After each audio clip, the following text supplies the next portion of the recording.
Hello, and welcome to Candidates Forum 2021. I'm your host, Larry Curtis, and we are pleased to have with us in studio today a candidate for Ward 3 School Committee, Jared Homer. Did that right? That's Jared. Excellent. Thank you. Thank you for coming, and tell us a little bit about yourself and why you believe that you're the best candidate for Ward 3 School Committee. Oh, thank you. Thank you for having me. So I am a lifelong resident of Brockton. I've attended Brockton Public Schools. I have 3 children currently attending in school in 3 different schools in the city. So my kids have had excellent experiences so far in Brockton. My oldest is now at South Middle School, so we've made a transition from elementary to middle school. My middle child is at the Angelo School in the TAG program, and my youngest is finishing at the Kennedy for elementary. She just began 3rd grade this year. So I think based on our experiences in the school, working with the teachers whom we've come to know very well, and having a chance to have the kids participate in activities and enrichment activities in the after-school time, I think this is an opportunity for me to give back and to help other families so that their children can have an experience and enjoy their time the way my children did. Awesome. Pretty spread out there with the 3 kids. All right. A little bit. Okay. We've got a series of questions we're just going to go into. First question we're going to deal with is, what do you believe is the most important issue facing the school committee today? Why? And what recommendations do you have moving forward? Okay. So I think obviously coming out of a couple of tumultuous years, to say the least, at the pandemic, I think getting the students back into a sense of normalcy in the school is probably one of the most important things that school committee can work on, is supporting the teachers, supporting the families, and then supporting the kids. I work as a high school guidance counselor in Taunton High School, and I've been there for about 14 years now.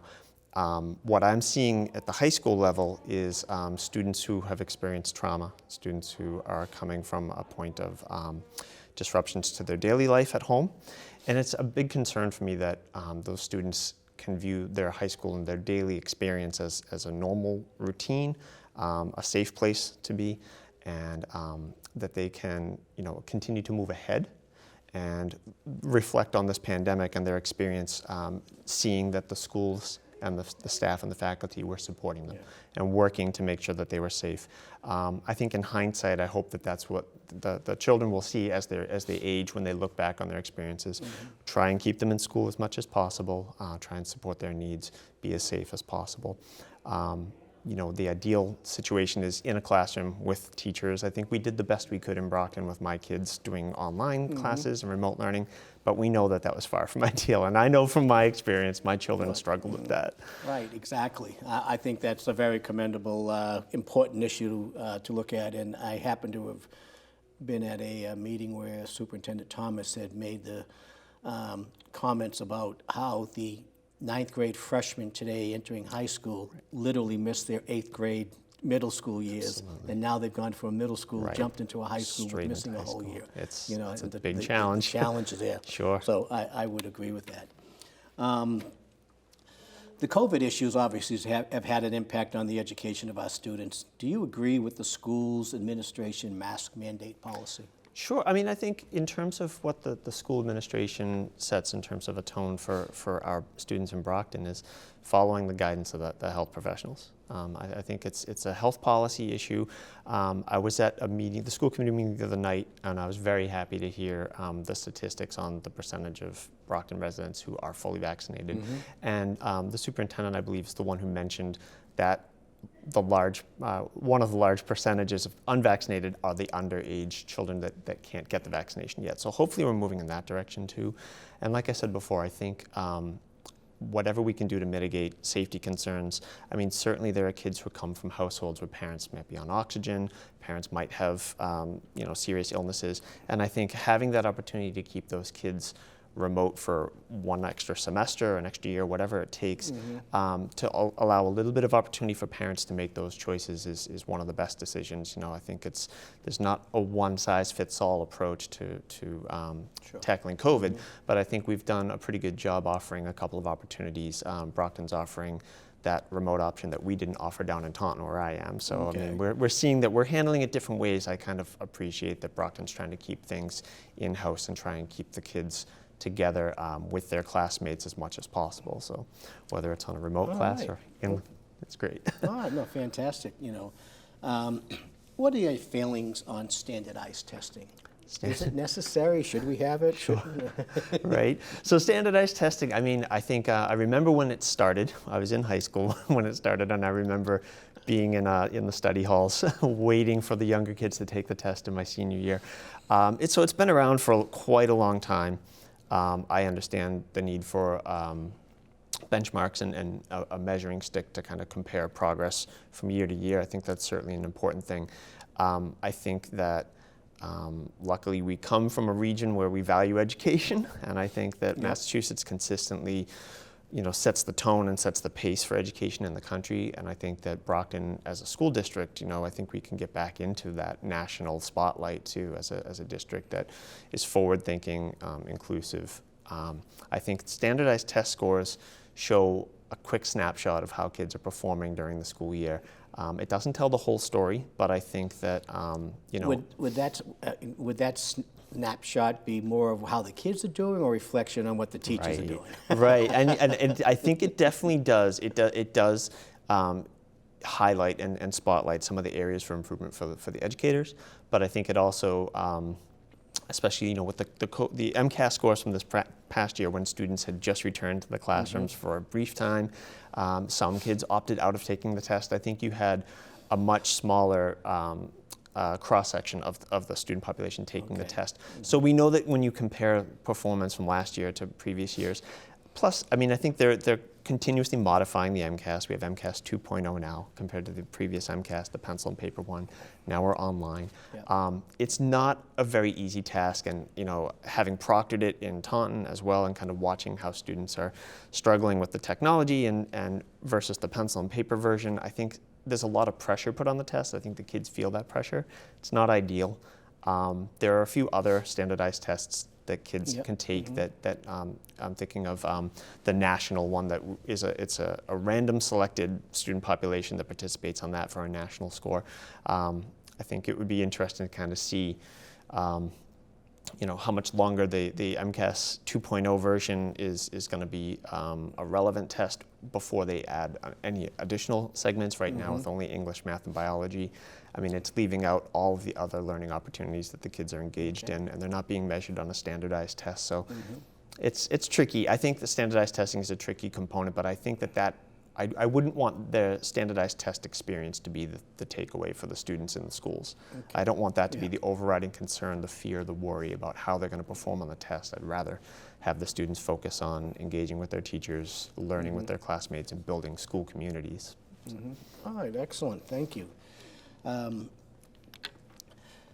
Since its previous height nearly a decade ago, as a recognized leader in closing the achievement gap, Brockton has experienced a continual decline in academic outcomes, according to the most recent state data, which was compiled for over the 6-year period up to 2020. 10 of the 21 schools now rank in the lowest 10% of Massachusetts schools. What recommendations would you have in assisting this turnaround? Thank you.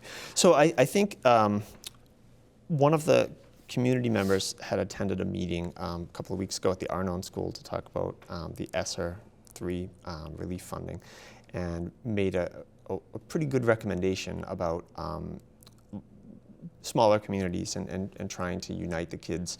I've been thinking about activities. I think that's one way to try and improve the schools. So if I can just stop, Sure. Could you give a little background on what the ESSER 3 monies are Sure. so that the listener understands? So ESSER 3, Brockton has a little more than $30 million of additional support money coming in to try and Directly to the school system. Exactly, and it's earmarked for specific activities and specific programs that it needs to be applied towards. So I think if you had the opportunity to help the students, as we get a little bit further away from the restrictions of COVID, to come together and work together, I think that's one of the ways that students learn best too, is by working together in groups, versus strictly just listening, receiving information, recording it, parroting it back that way. So I think when the kids have the opportunity to engage in dialogue in the classroom setting and engage in dialogue in small groups, small communities, I think they learn better. I think that we have the opportunity now to focus on pushing that with the middle school grades, the younger grades, and try and get them ready for their high school experience, and again, with those tests that they're going to take. And I think if we have a focus on the future and where those students want to be, I think that's one of the things that I would recommend too, is that I want the students, again, to enjoy their experience in high school, to engage with their teachers, but I really do think it's important for the kids to have a plan for where they want to end up. There's a certain it's a natural inclination to kind of think about where you are right now in the moment, but I think it's really helpful as a high school guidance counselor. I always want to plan ahead with the juniors and the seniors that I'm working with and have them think, where do you want to end up? Where do you want to be down the road? This is why you need to prepare in your lessons in 9th grade. This is why 10th grade really matters to you. This is what this test is going to do for you. You can't get your high school diploma without this test, but it's not all about the test. It's where do you want to end up? Are you going to be a firefighter? Are you going to be a police officer? Are you going to be a business owner? What are we connecting you to the right lessons, the right material? I think that a forward-thinking approach and a process where we can have the students talk to one another, talk to their teachers, and think about success in the future. I think that success-minded, that positive-minded approach, I think is what's going to help lead the way to get them back to the top. All right, thank you. As a ward school committee member, you are required to vote on issues in support of the overall education system. How would you vote if the vote you were to cast was not going to be favorable to your specific ward? It's definitely, I come from a perspective of a parent and an educator, so I don't really have the experience of voting on these issues in this regard. I think my experience that I can draw from is sort of my experience in the schools and thinking about what's best. I think I've seen how the school committees had to make some really difficult choices in the past, and I really appreciate that. I know firsthand from friends of the family and people in the community who ended up losing their jobs during difficult budget cuts. I think I would want a school committee representative to think about what's best for all the kids. And I think I would like to serve the city and help in any way I can. I know that if that means that there's a difficult choice that might affect my kids directly, I think you have to kind of remove yourself from that position. You have to think about what's good for the city, what's good for the students in middle school and around the other neighborhoods and not just the ward. I think it would be wrong to kind of put all the eggs in Ward 3 basket, and think about it from that perspective. Certainly you want to be attentive to the constituents and what you're hearing from your neighbors and people who live near you, but I think that there are also, broad concerns throughout the whole city, as you mentioned before, with school performance across all of the schools. So I think it's a matter of trying to support the whole student population and be aware of what the kids need in all the cities, all the neighborhoods in the city. Okay, we've got about a minute and a half for you to kind of look into the camera and convince the voters of Ward 3 as to why you're the best candidate for the Ward 3 School Committee. I believe that's an open seat, isn't it, this term? It's an open seat this term. I think, so I was happy to be approached several times by some friends who had asked me to run. It wasn't something that I think I initially would have jumped out and thought about doing, but I think I do bring experience as an educator, experience working in different roles in schools, and as a parent, having kids in different schools as well, and getting feedback from teachers and from children in the school. I think I'd like to just be able to serve the community that has served my children so well. So I'm happy to view this as an opportunity to give back and to help Brockton schools. Awesome. Don't forget to ask them for your vote. Please vote. Please vote me on November 2nd. All right, Jared, I want to thank you for taking time coming in, sharing your views on the Ward 3 School Committee and the school system overall in general. On behalf of all of us here at Brockton Cable Access, we want to say thank you. We hope you've enjoyed this candidates forum. And remember to get out and vote on Tuesday, November 2nd. It's an important vote for our city. Thank you. Thank you.